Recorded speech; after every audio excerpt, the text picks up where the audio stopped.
Every time Marvel, or in this case Sony, announces another spin-off or stole-down film, my curiosity is immediately matched with skepticism. With Kraven the Hunter, I walked into the theater asking myself the same question. I have been asking the science Venom, do we need this movie? Does it add in the Marvel universe? Or is it another cash grab that dressed up as a character study? After watching the Kraven the Hunter, I can confidently say it's a complicated. Let me start it with this. I love Marvel. I grew up Spider-Man comics, I did X-Men cartoon, and everything in between. But even a lifelong fan, I can't ignore the cracks in the forming there in the cinematic empire. And Kraven the Hunter is a perfect example of how far they stay there and the drifting from the core and what made their characters complain in the first place. Right off the bat, the movie established Kraven's origin story, and yes, we got in the obligatory tragic backstory. A young Sergei Kravenov, played by Aaron Tyler Johnson, is on suffering with his doom-wearing father, played by Russell Crowe, thinks the take in the dark in the turn when Sergei is attacked by the Leon. Instead of saving him, his father leaves him to die, marking the first seat in the Sergei, the fighters, and the weakness in the battle. It's a grim moment, but also one is the set in the tone for this movie: violence, raw and dripping with self-seriousness. But here's where the things start weird, of course. Instead, granting Kraven's the abilities he's shared particularly and survival skills like in the comics. But the movie introduces as mystical elements. Sergei survives the Leon attack because some of its blood merges within his arm and is giving him an ancient sense, speed, and almost spiritual connection of the nature. I got in weird dealing with a superhero universe, but here's the interaction magical Leon blood felt more like something out of the rejection, the Thor script. There's the gritty anti-hero origin story.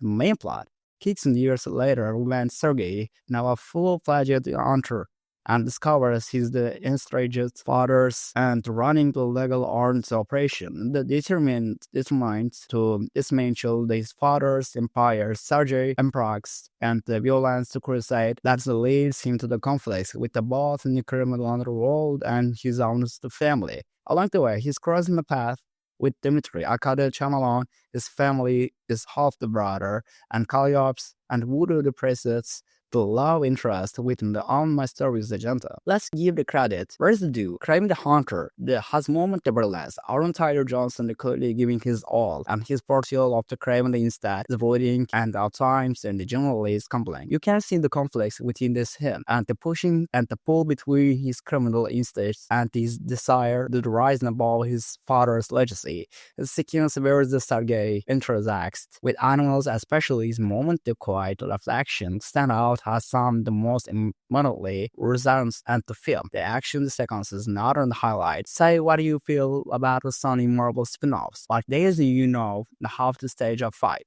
and virtually of the Kraven's compact style on a full display here. He's not just another hero throwing the punches. He's a predator and the fight truly reflects that and thrilling visually stunning.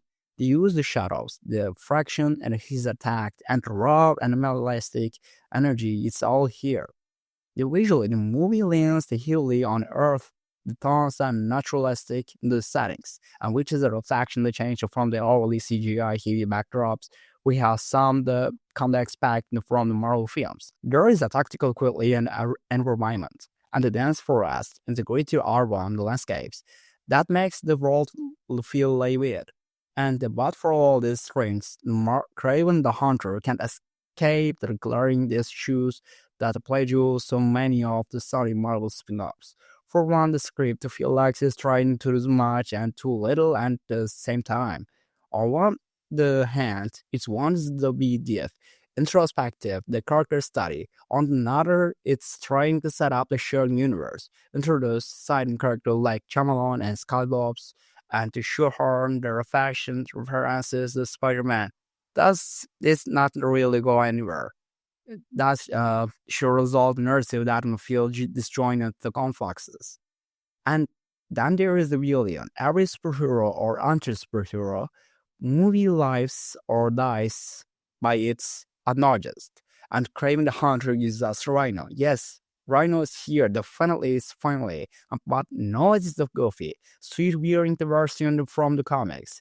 This Rhino is the result of genetic experiments gone wrong, turning him to the literally human Rhino hybrid, while the CGI for Rhino is designed. His character underwritten and underwhelming, He is more of obstacle and true royal for Craven. And their climactic show how the feel rushes unheard. Speaking of undaring the moment, let's talk about the family drama. The movie leans heavily on the tension between Sergei and his father, but their relationships painted there's such a broad stroke that is the lax and honest. Russell Crowe, bless him, is doing his best, but he's got a little more than a caricature. One of the nights in the tyrant was motivation, or as the show of the title, the plot. And then there is the element, the room, where the Spider-Man looks again this and the spin-offs and the meant stand on their own. But Kraven is entire and immediately the character in tied to his obsessions within the hunting Spider-Man. My removing the dynamic the feel like the missing the critical piece of the puzzle. Instead, being the formidable launch hero with a clear purpose, the Kraven comes and just another protein in the vigilant with daddy issues. And don't forget this brings the larger issues. The Marvels and Extension, the Sony Tencents, and already explained. One of the reasons the Kraven works so well is comics because the mystical is surrounding him. He is not a character who needs the tragic backstories for natural origin. He's compelling because he's the human are driving the obvious and the pride in the twisted sense of honor. By overloading his story with magical elements, conflicted family drama, the film roused in him what makes him unique. And it's the same problem we have the scene about with another moral purpose since recent of years instead of trusting the audiences, the connects and the dots. Feel that the need to spell everything out. Often the detriment of the story. Kraven the Hunter, not expectation. And it's the frustrating because the potential in the truly great film is here. Just the buried under layers, unnecessary explosion, the story meddling.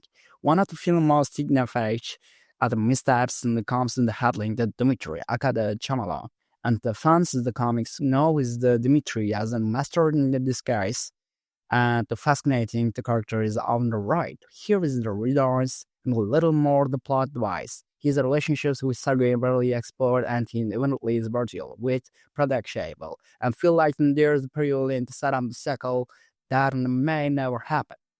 And there is the reveal about the Sergei father and alternating the events in the film. It's minutes the shocking the twist, but the false and because it doesn't make sense. And so why would man the obsess with power with putting himself to the position, whereas his could lose everything. The logic doesn't hold up and undermines the emotional impact in the climax. The final fight, Rhino is not a letdown, and after the building him up is unstoppable the force, and the movie escapes us in the most unescapably way possible.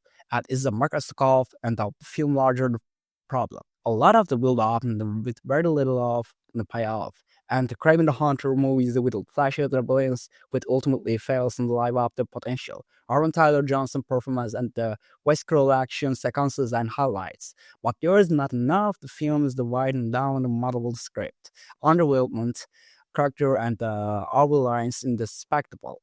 As a fan, I wanted to love this movie.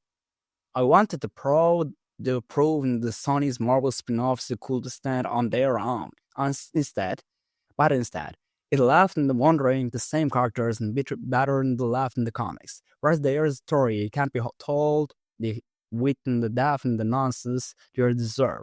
But I recommend Kraven the Hunter. If you are the die-hard Marvel fans or just the curious, it's the worth a watch. But if you're looking for the next great superhero film, you may want to set it aside elsewhere.